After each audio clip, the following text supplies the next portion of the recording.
ஹரே ராமா ஹரே கிருஷ்ணா. மகாபாரதத்துல சத்தியவதி யாரு அப்படின்றது தான் இந்த வீடியோல பார்க்க போறோம். சத்தியவதி ஒரு மீனவ பெண். சந்தனு மகாராஜா கிட்ட இருந்து கங்காதேவி பிரிஞ்சதுக்கு அப்புறமா பல வருட காலம் சந்தனு மகாராஜா தனியா தான் வாழ்ந்தாரு. 16 வருஷத்துக்கு அப்புறம் சத்தியவதின்ற மீனவ பெண்ணை பார்த்து காதல் வயப்படுறாரு. சத்தியவதி கிட்ட தன்னோட காதலை வெளிப்படுத்துறாரு. சத்தியவதியும் அவங்களோட அப்பாவும் இந்த திருமணத்துக்கு சம்மதிக்கல. அதுக்கு காரணம் என்ன அப்படின்னா, சந்தனு மகாராஜாக்கு ஆல்ரெடி திருமணமாகி ஒரு மகன் இருக்காரு. நாளைக்கு ராஜ்யத்துல அந்த மகன் தான் உட்காருவாரு.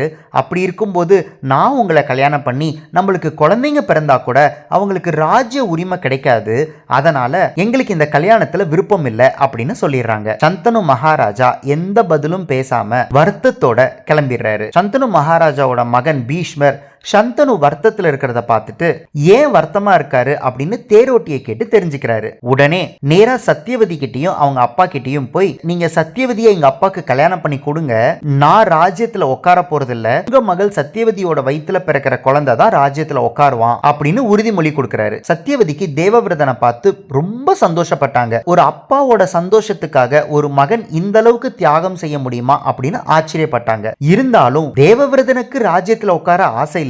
நாளைக்கு தேவவிரதனுக்கு ஒரு மகன் பிறந்து அவனுக்கு ஆசை இருந்தா என்ன பண்றது அப்படின்னு கேட்கும்போது, தேவவிரதன் எனக்கு மகன் பிறக்க வாய்ப்பே இல்ல, ஏன்னா நான் கல்யாணமே பண்ணிக்க போறது இல்ல அப்படின்னு சொல்றாரு. இந்த மாதிரி பலவிதமான ஆக்ரோஷமான சபதங்களை செஞ்சதுனால தேவவிரதனுக்கு பீஷ்மர் அப்படின்ற பேரும் வருது. சத்தியவதி பீஷ்மரோட தியாகத்தை பார்த்துட்டு சந்தனு மகாராஜாவை திருமணம் பண்ணிக்கிறாங்க. சத்தியவதிக்கு விசித்திர வீரியனும் சித்ராங்கதாவும் மகன்களா பிறக்கிறாங்க. இன்னும் நீங்க சத்தியவதி பத்தி நிறைய தெரிஞ்சுக்கணும்னா இந்த வீடியோ டிஸ்கிரிப்ஷன்ல இருக்கிற லிங்கை பார்க்க மறந்துடாதீங்க. என்னதான் சத்தியவதியும் அவங்களோட அப்பாவும் பல நிபந்தனைகள் போட்டாலும் கல்யாணை ஹஸ்தினாபுரத்துக்கு வந்ததிலிருந்து அவங்க இறக்குற வரைக்குமே ஹஸ்தினாபுரத்துக்கு எந்த கலங்கமும் வராம பார்த்துக்கிட்டதுனால சத்தியவதிக்கு நம்மளோட இசிஜி கார்ட்ஸ்ல பாசிட்டிவ் சிம்பிள். ஹரே ராமா ஹரே கிருஷ்ணா.